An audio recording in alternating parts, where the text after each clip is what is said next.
I'm using 2x6s on the outside and a piece of 1/2 inch OSB on the inside to create a thickness of 3.5 inches, which is the same thickness of my studs. I get it so it's situated. I use my speed square and I check to make sure that the 1/2 inch isn't protruding out. Slide it across and take a look, see that there's no gaps, and then I'll check the ends too. Now I'll just tack that together with 3-inch screws, construction screws, and then I'm going to try and temporarily wedge it into place and see if it will start to go. And if it starts to go, and it looks like it will, yep, that's good. So I know it's going to go down. You want it to be a tight fit. I'm going to continue securing it with 3.5 inch screws because they have a thicker thread pitch to them. They really pull things together.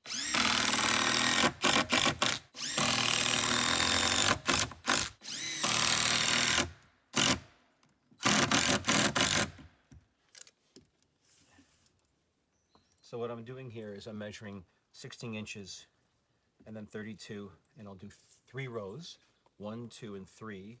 And because it's a 2x6, I'll put 3 screws per row on the top, on the center, and on the bottom. And that should hold it together nicely. I'll flip it over and do the same thing.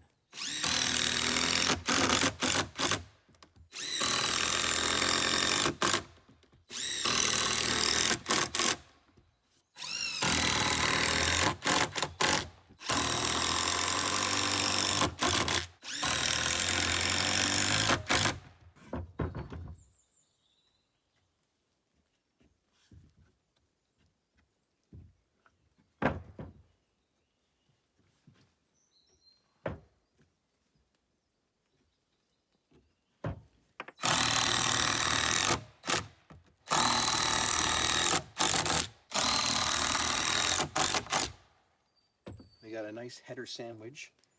This is good. This will support any load coming from the top, from the roof, and above. And I feel confident that this will protect the structure in a solid way. Now I'm going to stick that in the slot there, and we'll prop the wall up.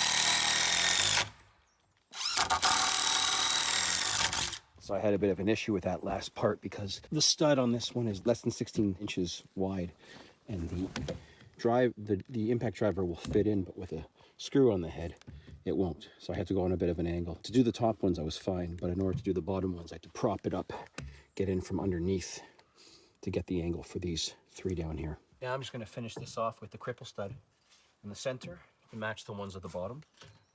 44, 1/16. There. That's our left edge.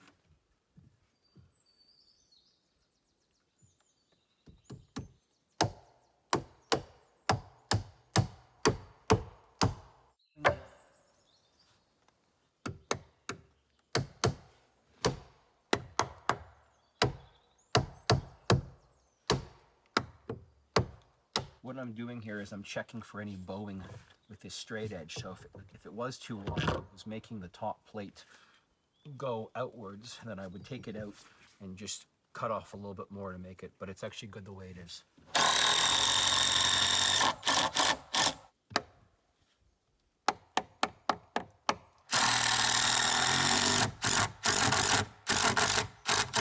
Last thing I've got to do is lift the whole structure, flip it over, toenail the last part of this top cripple from the other side, and then I can stand it up and get it into place.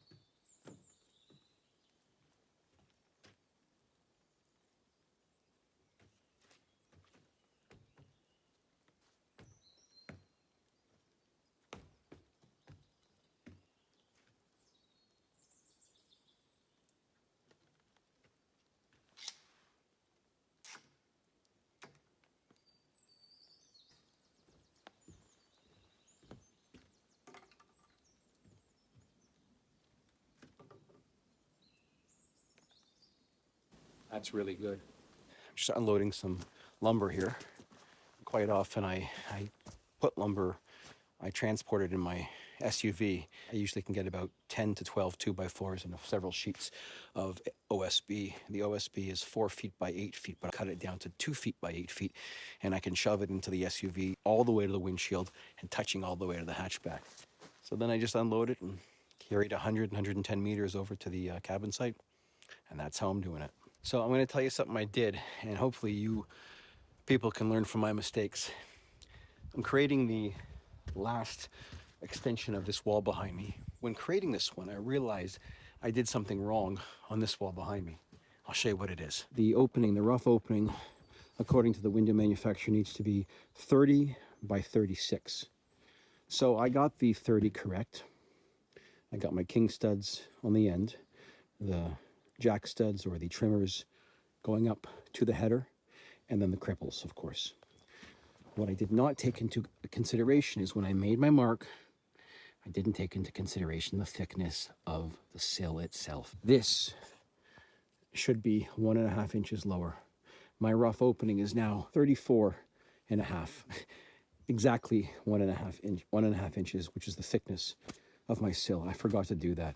So you got to make sure that you take that into account. I suppose it's common when you're framing your first, set of walls to forget these things, but I did, so I got to fix it. I'm going to remove the sill plate because it's just screwed in from the top. 2 screws, and 2 screws here. I'll probably remove this one, but I will cut these without removing them with the circular saw and just set the depth. So I'll measure down 1.5 inches. I'll measure down here 1.5 inches, and then here. Make sure that you think of these things. Learn from my mistakes. Don't do that. It'll save you a hassle and a headache.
Thanks for joining me on this incredible and frequently unknown journey as I build the cabin of my dreams on my very own private and secluded 40 acres in the beautiful northern Canadian wilderness. Please hit the like button and consider subscribing so that you can be notified when any new videos are released. Until then, the future is unknown, and I'll see you there.